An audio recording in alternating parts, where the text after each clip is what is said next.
Hello, my name is April, and this is Best Practices Philosophy Part 2. What is what we're talking about? What do students need to know, and what elements will I focus on as a teacher to meet the citizenship purpose of social studies?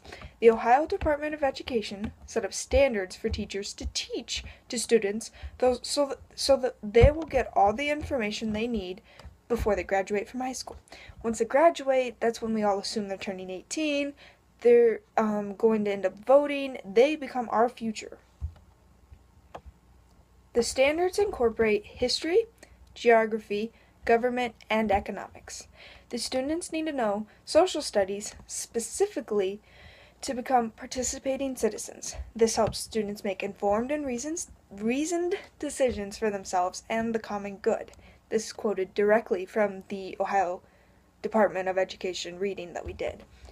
This also prepares students for roles of citizens in a diverse democratic society, informs students about important people, places, events, and issues that took place throughout history, which will in turn help them understand the present.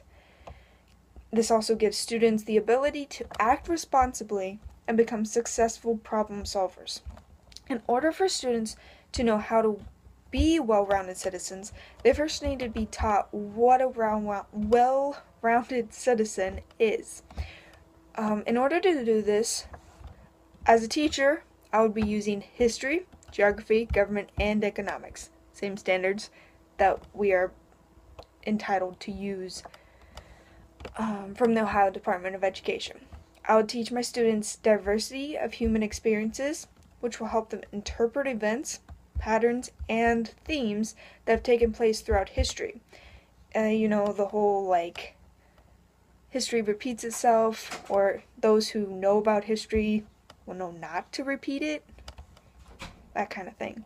I would teach my students different cultures, interrelationship between physical environment and human activity, as well as the diversity within local, national, regional, and global settings, which will give them a higher knowledge for the geography around them. I'll teach my students about the political systems, the local, state, national, and international levels.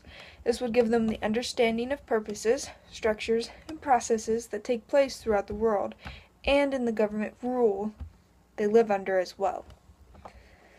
And last, but most certainly not least, I'd teach my students that they are producers, consumers, savers, investors, workers, and citizens in the world we like to call interdependent.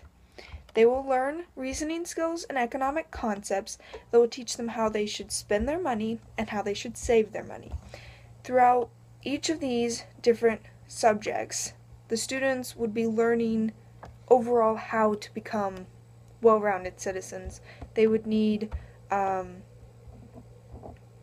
they would just